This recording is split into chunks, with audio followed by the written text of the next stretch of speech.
Ти получи съобщението ми. Да, горе в планината. И беше там заради мен.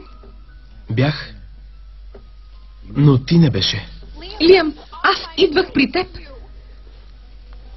Но Стефи, тя стигна преди мен.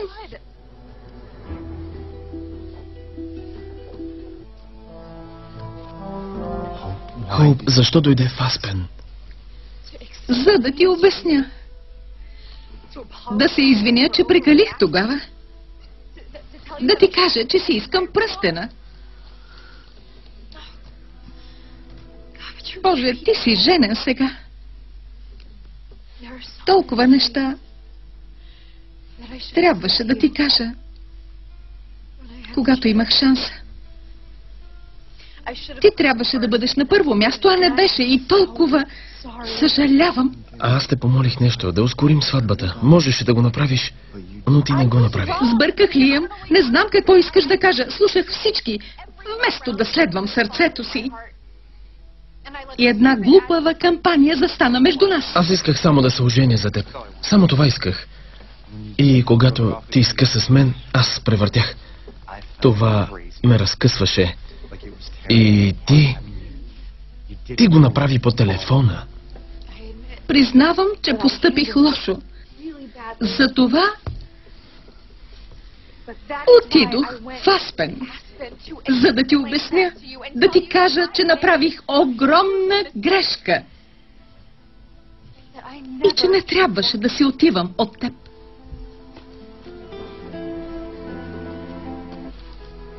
В нощта на ергенското ти парти отидох у вас, защото исках да те изненадам с невероятна романтична нощ. И тогава ме видя да целувам Стефи. Съжалявам. Това разби сърцето ми. Защо просто не говори с мен? Опитах се, Лиам.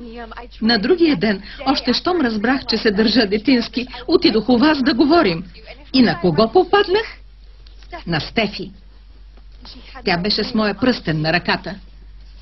Как можа, Лиам, да сложиш моя пръстен на нейната ръка? Ти вече не го искаше, Хоуп. Остави ми го. Аз бях... Сякаш той нищо не значеше за Бях теб. наранена. Но аз още вярвах в нас. Отидох в офиса ти, говорих с баща ти и... той ми каза, че си заминал с новата си годеница. Не ми каза къде. Но знаеш ли, нямаше значение, защото аз сама те открих. Отлетях за Аспен при теб. И на път за планината, в онзи лифт, бях изпълнена с толкова много очаквания. И когато те видях горе, аз се вълнувах. Защото ти беше там. Ти дойде и после почти бях стигнала. И лифта спря. И тогава видях Стефи да върви към теб и беше облечена в бяла рокля. После един свещеник се появи. И аз те виках, Лиам. Крещях името ти с цяло гърло и тропах по стъклото. Не те чух. Исках да изскоча и да те моля да не го правиш, да ти кажа, че вършиш огромна грешка. Но не можех.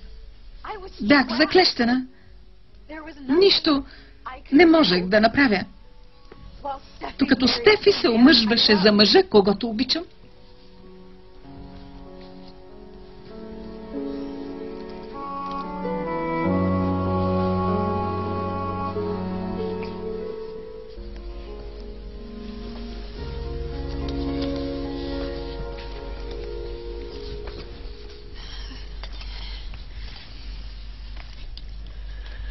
Съжалявам, че е трябвало да гледаш.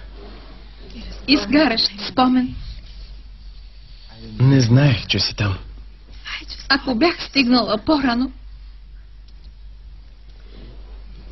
всичко щеше да бъде толкова различно. Но как можа, Лиам? Не разбирам. Ако ме обичаше... Не го прави. Не го казвай. Знаеш колко те обичам. Защото не спах с теб ли? Не. Не. Аз винаги съм уважавал твоите ценности. Да, водех борба да се справя и трябваше да бъда по-прям с теб. Но тук имаше и нещо друго. Започвах все повече да чувствам, че ставам аксесуар към твоята кампания и започвах да чувствам, че Стефи ме разбира повече от годеницата ми. Но само теб, винаги теб, съм желал. И когато ми се стори, че вече не искаш да имаш нищо общо с мен и скъса с мен... Лиам, ти беше мой годеник, а те видях да целуваш Стефи. Знаеш ли какво изгубих онази нощ? Изгубих теб. Изгубих нашето бъдеще. Лиам, ако можех да върна обратно времето, никога нямаше да сваля пръстена ти. Ще ми се да имаше начин да поправя това, но не знам как. Ти си женен сега. Много е късно.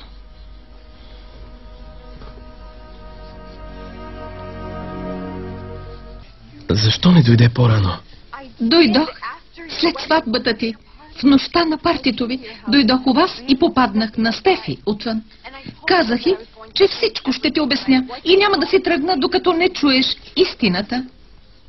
Но тогава те чух да я викаш новата си съпруга. И всичко изглеждаше толкова истинско. И разбрах, че съм се хванала за една фантазия. Как можа да се влюбиш в нея толкова? Как можа да се ожениш толкова скоро? Лиам, сигурно си имал по-силни чувства към нея, отколкото признаваш.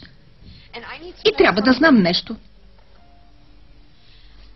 Лиам, ти изобщо подвоуми ли се в сърцето си, в ума си, когато Стефи се появи със свещеника?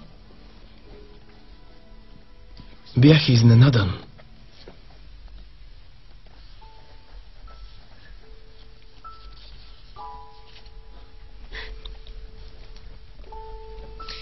Този брак се случи толкова бързо. Сякаш Стефи искаше да приключи преди да стигна до теб.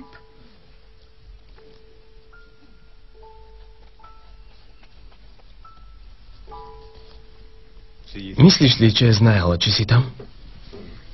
Мисля, че да. А мама мисли, че тя е спряла лифта.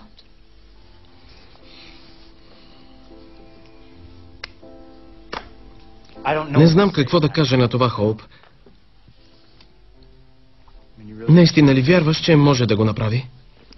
Тя е твоя жена, Лиам. Но може би не познаваш Стефи толкова, колкото си мислиш. Здравей, мили. Чух, че си тук. Много мило, че си дошъл да ме видиш. Ще не оставиш ли за малко, Хоуп? Стефи, Какво? имам въпроси към теб.